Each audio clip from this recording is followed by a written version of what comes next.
बिस्मिल्लाहिर्रहमानिर्रहीम। मेरे voice of Lahore के नाजरीन, अमीन मज़हर भट्ट आज काफ़ी अरसा के बाद आपसे बराह रास्त मुखातिब है। मसला इस वक्त मुल्क में ये है कि निगरान हुकूमत तो वजूद में आ चुकी है, लेकिन हकीकतन जो गुज़श्ता माह जो हुकूमत थी 16 जमातों का बानमती का कुनबा हुकूमत कर रहा था, और जिस तरह उसने महंगाई की और हर चीज़ को तहस नहस किया, मुल्क को लूटा बेदर्दी से जो है।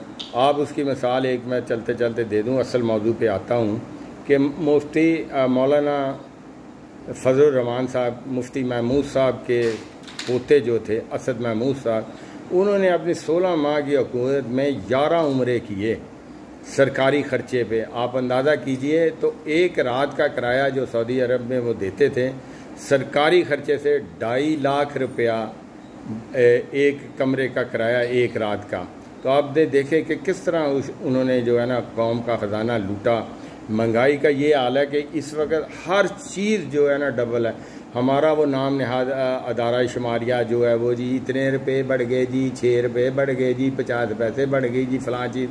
हकीकत ये है कि जो आज से आप 1.5 साल पहले 1 रुपये की चीज़ लेते थे वो आपको 2 रुपये 50 पैसे में तो मिलेगी, 1 रुपये 75 पैसे में नहीं मिलेगी। मैं एक मिसाल आपको दे रहा हूँ, इतनी महंगाई हो गई है। आप देखें 90 रुपये कीमत थी गुज़श्ता इस हुकूमत के आने से पहले जो नाम नहाद जो गई है PDM की हुकूमत, 90 रुपये किलो बिक रही थी चीनी, आज 180 रुपये। आप अंदाज़ा कर लीजिए, मैं कोई गलत बयानी नहीं आपसे कर रहा, हर चीज़ का डबल रेट है। और अब जो मुसीबत आई है इस वक्त, ये जो निगरान हुकूमत के दौर में ये पॉलिसीज़ वही उसका तसलसल है कि उन्होंने बिजली की प्राइसेस जो है ना डबल कर दी हैं। जिसका 12,000 बिल आता था उसका आज जो इस महीने बिल आया वो 24,000 आया, जिसका 4,000 बिल आता था उसका 8,000। लोग जो मुतवस्सत और गरीब तबके के लोग हैं वो बिल बुला रहे हैं, उनके लिए बवाल जान बन गए बिजली के बिलों की अदायगी। आज जिसका 20,000 आता था वो 40,000 बिल लेके फिर रहा है कि मेरे साथ ये क्या जुल्म हो गया। इतना बड़ा जुल्म, इतनी इन्होंने कीमत बढ़ा दी है कि आप अंदाज़ा नहीं कर सकते लोग कितने। और इस वक्त आप बाशऊर लोग हैं जो ये YouTube वगैरह देखते हैं, फेसबुक देखते हैं, ये बड़े बाशऊर लोग हैं। इस वक्त पूरे मुल्क में इस पे एहतजाज हो रहा है। लेकिन बड़े अफसोस की बात है कि हमारी जो कुछ लोग ऐसे हैं जो अपने एयर कंडीशन कमरों में बैठे हैं, टीवी वाले को बुलाते हैं, 2-4 हज़ार रुपया उसकी खिदमत की और बिल पकड़ा और भाषण दे दिया कि देखें जी ये इतने बिल बढ़ गए हैं जी, ये है वो है। और एक वो है टोपी वाला मदारी जो ताजरों के खुद साख्ता नुमाइंदा बना हुआ है, और इसहाक डार का वो पेड मुलाजम है, नून लीग की फंडिंग से वो मुल्क में उसके लिए काम करता है, ताजर बरादरी को गुमराह करता है। और इसहाक डार से उसने स्पॉन्सर जो है यूरोप और अमेरिका का पिछले दिनों दौरा भी किया। आज उसका जो है मुरब्बी जो है ना वो मुल्क छोड़ के भाग गया है, शहबाज, और मेरा ख्याल है इसहाक डार भी चले गए हैं। वो ये क्यों, उनका तो वतन असल वही है। तो उनकी वजह से इस वक्त जो है ना कौम शदीद इस्तराब और मुश्किलात का शिकार है। अब मैं एक ख़ास बात ये कहना चाहता हूँ, आप दोस्तों को पता होना चाहिए कि अगर किसी को तकलीफ़ हो तो वो किसके पास जाता है? डॉक्टर के पास जाता है ना, उसको बतलाता है मुझे ये तकलीफ़ है, वो दवाई देते हैं, जो भी इलाज करते हैं। अब आपके पास इसका एक ही इलाज है। ये इलाज कोई नहीं है कि आप एयर कंडीशन दफ्तरों में बैठें, एहतजाज करें और खामोशी इख्तियार कर लें कि हुकूमत कुछ करे या ना करे, वो आपकी ज़िम्मेदारी नहीं है। लेकिन इस बात को आगे बढ़ाने से पहले मैं ये गुज़श्ता दिनों जो जुमा गुज़रा है, मुझे नहायत अफसोस का मुकाम है कि किसी एक मस्जिद में किसी इमाम मस्जिद ने इस अवामी मसले को उजागर नहीं किया। किसी ने ये एहतजाज नहीं किया कि आज बिजली के बिलों से लोग ख़ुदकशियाँ कर रहे हैं, वो मर रहे हैं, उनका जीना हराम हो गया है। तो ये बिल आप जो है ना हुकूमत से किसी ने मुतालबा नहीं किया कि ये इस जुल्म को ख़त्म किया जाए। ये बड़ा शर्मनाक किरदार है।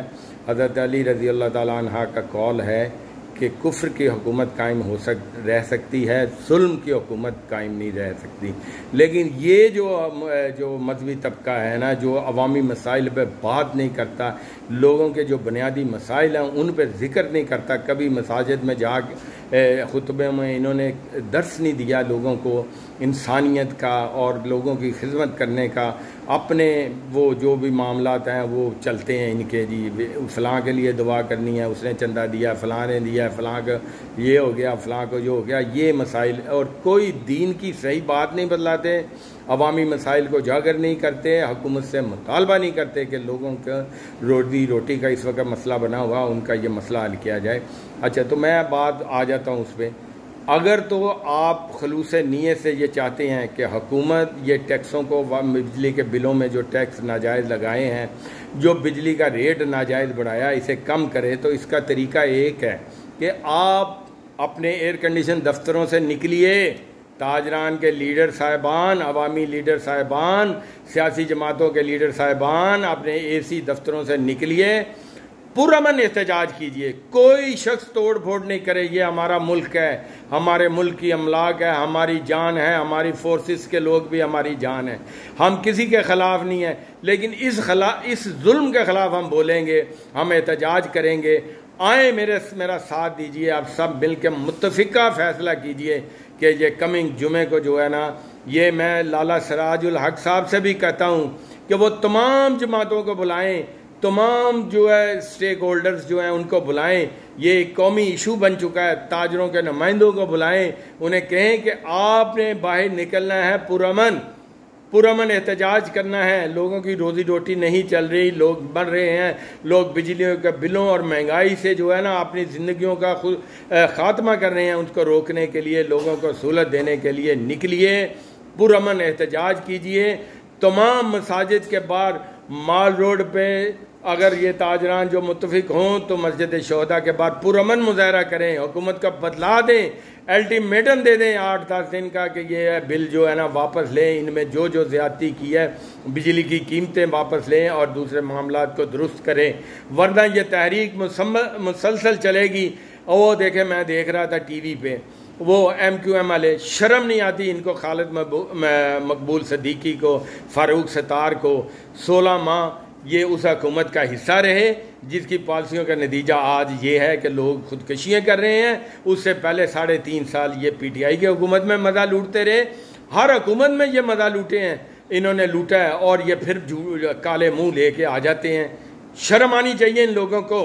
आप अगर मुखलिस हैं पाकिस्तान के लोगों से, आपको हमदर्दी है, तो ये एक मुत्तफ़िका तमाम लाहे अमल जो है, तमाम उलमा इकराम, तमाम सियासी लीडर पुरअमन एहतजाज की कॉल दें अगले जुमे को, और भरपूर पूरे मुल्क में, आज़ाद कश्मीर से लेके खैबर तक, खैबर से लेके कराची तक, कराची से लेके ठट्टा तक, बलूचिस्तान तक, हर जगह जो है ना, इस एक, क्योंकि ये फेडरल मामला है, वफाक का मामला है, ये जो बिजली के बिलों में इजाफा हुआ है उसके ख़िलाफ़ पूरे मुल्क में एहतजाज किया जाए।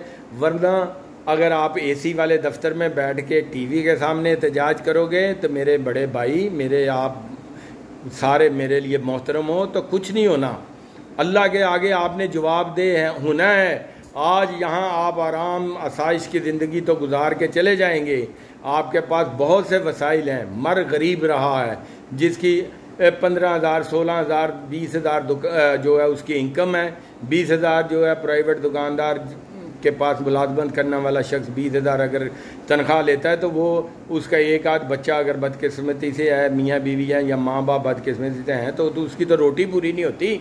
तो आप उनके लिए जद्दोजहद करें, एक पूरे मुल्क में लाहे अमल तय करके एक जो है ना जुमे के दिन को मुंतखब करें। आने वाला जुमा, आज इतवार है, जुमे को पूरे मुल्क में अगर आपको पहिया जाम हड़ताल का भी ऐलान करना पड़े तो वो भी कीजिए।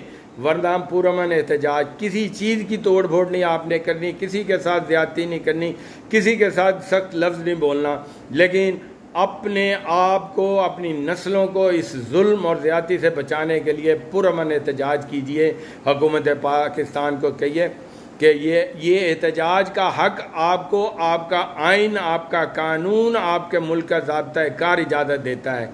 पुरअमन एहतजाज कीजिए, असम्बलियों के आगे आप बैठ जाइए, दरदां दीजिए, मसाजिद के बाहर दरदां दीजिए। 4 असम्बलियाँ, 5वीं असम्बली कौमी असम्बली, बैठ जाइए, अवाम बैठ जाएं कि जब तक हुकूमत इस ज़ालमाना इक़दाम को वापस नहीं लेगी, जो ये डबल बिल भेजे जा रहे हैं बिजली के, इनको वापस नहीं करेगी, रेट कम नहीं करेगा, अवाम इसी तरह एहतजाज करेगी। अल्लाह आप सबको खुश व खुरम रखे और हमारी पाकिस्तानियों की मुश्किलात को दूर करे। मेरी तमाम तर हमदर्दियाँ अपने अवाम गरीब लोगों के साथ मैं भी, और मुझे उम्मीद है कि मेरी इस अपील पे कान धरते हुए तमाम सियासी और ख़ुसूसी तौर पर जमात इस्लामी जो इस्लाम के निज़ाम की नाफज करने की दावेदार है, इस्लाम में ये कहीं नहीं लिखा कि आप लोगों की रोज़ी रोटी के बारे में ना बात करें, उनको भूखा मरने दें, और इस्लाम की जो है नाफज करने की बात। सबसे पहले इंसान की ज़रूरत उसका पेट, उसके पेट की ज़रूरियात को पूरा करना है, उसके बाद सारा दीन भी नाफज होगा, फिर उसके सारे मामला दुरुस्त होंगे।